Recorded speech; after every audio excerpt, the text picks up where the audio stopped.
It's great to be here. I love doing this. I love being a comedian. People always think it's a hard job, though. You know?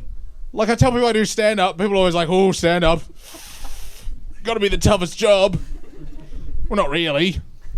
Brain surgeon. Bit tougher.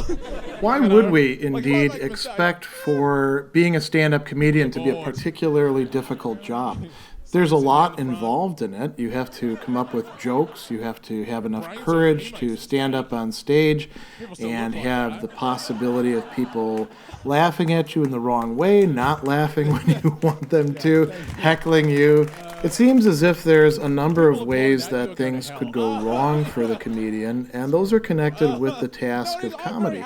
As Michael points out, it's not actually the toughest job. There are quite a few, if we are thinking clearly about this, that are much more difficult.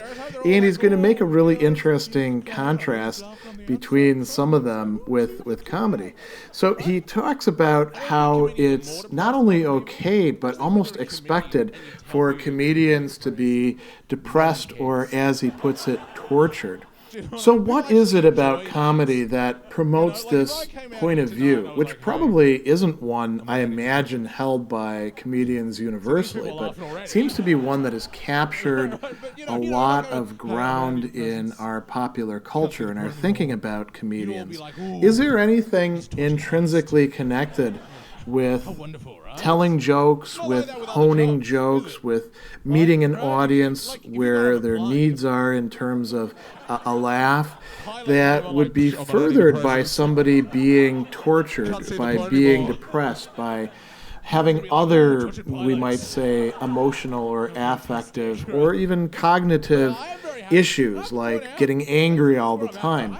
It certainly seems like there's comedians who've made a lot of mileage out of that, but it's really a good thing to consider. Is that intrinsic to the nature of comedy itself?